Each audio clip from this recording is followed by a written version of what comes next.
মনীষ শুক্লার মৃত্যুবার্ষিকীতে টিটাগড়ের শ্রদ্ধা জ্ঞাপন, হাজির অর্জুন সিং। এমবি কনস্ট্রাকশনে স্বাগত। যোগাযোগ করুন এমবি কনস্ট্রাকশনের সঙ্গে আর দৃঢ় করে তুলুন আপনার বাড়ির মজবুত শক্তি। MB construction. 2020 সালের 4 অক্টোবর টিটাগড় থানার অদূরে দুষ্কৃতীদের গুলিতে খুন হয়েছিলেন বিজেপি নেতা মনীষ শুক্লা। খুনে জড়িত প্রকৃত অপরাধীরা এখনও ধরা পড়েনি। শনিবার মনীষকে শ্রদ্ধা জানাতে টিটাগড় থানার উল্টো দিকে মমতা মেডিকেলের কাছে একটি সংক্ষিপ্ত স্মরণসভার আয়োজন করা হয়েছিল। সেখানে অস্থায়ী মঞ্চে প্রদীপ জ্বালিয়ে নিহত মনীষের আত্মার শান্তি কামনা করা হয়। এদিনের স্মরণসভায় হাজির ছিলেন প্রাক্তন সাংসদ অর্জুন সিং, বিজেপি মুখপাত্র শিলভদ্র দত্ত, ব্যারাকপুর জেলার প্রাক্তন সভাপতি মনোজ ব্যানার্জি, বিজেপির টিটাগড় মণ্ডলের সভাপতি সন্তোষ সিং, কুন্দন সিং প্রমুখ। এদিন অর্জুন সিং বলেন, বিচারের দাবিতে লড়াই জারি থাকবে। সিবিআই তদন্তের জন্য মনীষের পরিবার কলকাতা হাইকোর্টের দ্বারস্থ হয়েছেন, কিন্তু হাইকোর্ট অর্ডার দেয়নি। তার দাবি, পুলিশের নির্দেশেই মনীষ খুন হয়েছিল। তার অভিযোগ, প্রকৃত অপরাধীদের না ধরে পুলিশ যাকে তাকে ধরে সংখ্যা বাড়াচ্ছে। পুলিশ ও দুর্বৃত্তরা মিলে বাংলার মানুষকে কষ্ট যন্ত্রণা দিচ্ছে। বিচারের দাবিতে লড়াই চালিয়ে যেতে হবে।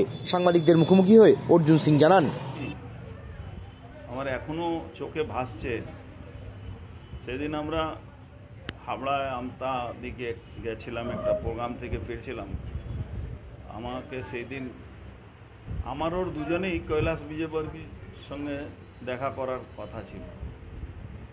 হঠাৎ রাস্তা থেকে ও এদিকে চলে এলো। আমরা ওই যে হাবড়ার দ্বিতীয় ব্রিজ থেকে আমরা ক্রস করে ওদিকে চলে গেলাম।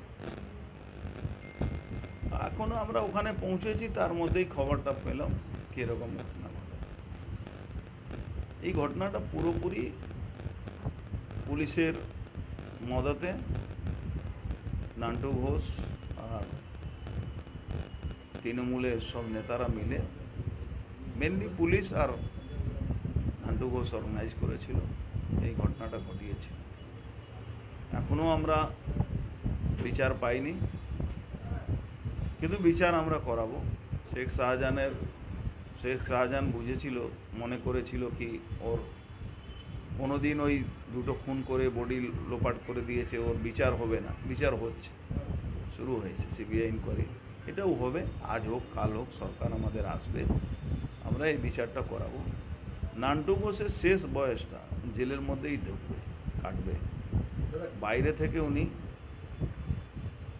থাকতে পারবেন না। অন্যদিকে সাংবাদিকদের মুখোমুখি হয়ে শিলভদ্র দত্ত জানান, মনীষ ছোট ভাই। মনীষ এই অঞ্চলে আমার মনে হয় যে রাজনৈতিক নেতা হিসেবে আগামী দিনে এটা বড় জায়গায় পৌঁছানোর মতো একটা ছেলে, সমস্ত রকম কোয়ালিটি ছিল। মনীষকে যারা সরিয়ে দিয়েছে তারা মনীষকে ভয় পাচ্ছিল, এবং মনীষের মৃত্যুটা, মনীষের খুন হওয়াটা একটা বড় চক্রান্ত। তৎকালীন যারা এখানে পুলিশের বড় বড় অফিসাররা ছিলেন, তাদের সহযোগিতায় তৃণমূলের একদল নেতৃত্বকে খুন করিয়েছে, কারণ জায়গাটা দখল নেবে বলে। মনীষের সঙ্গে এখানকার মানুষজন ছিল, এখানকার ছেলেরা ছিল, তাই হয়তো পারছিল না, তাই মনীষকে সরিয়ে দিয়ে তারা খালি মাঠ চেয়েছিল, তাই হয়েছে। টিটাগড় থেকে সোম সরকারের সঙ্গে আকাশশীল ভট্টাচার্যের রিপোর্ট। আপনারা দেখছেন কলমের কথা। গৌরী কার সার্ভিস ও গৌরী ভিলায় সকলকে স্বাগত জানাই। এখানে যে কোনো অনুষ্ঠানে, বাড়ি ভাড়ার পাশাপাশি যে কোনো দূর গন্তব্যে যেতে 4 চাকার গাড়ির পরিষেবা দেওয়া হয়ে থাকে। প্রোপাইটার প্রশান্ত গুহ, ঠিকানা Bandhupur, Morulpara, Anandapalli. Beauty life, beauty লাইফে স্বাগত। আর্সেনিক মুক্ত স্বাস্থ্যকর পানীয় জলের একমাত্র ভরসা বিউটি লাইফ। নিত্যদিনের পানীয় জল কিংবা যে কোনো রকম অনুষ্ঠানে বিউটি লাইফই তো একমাত্র ভরসা। জিসান এন্টারপ্রাইজের beauty life package drinking water. আমাদের ঠিকানা রহরা, বন্দিপুর, মোরুলপাড়া। Phone number 9331024539। এছাড়াও যোগাযোগ করতে পারেন 8617296929 এই নাম্বারে।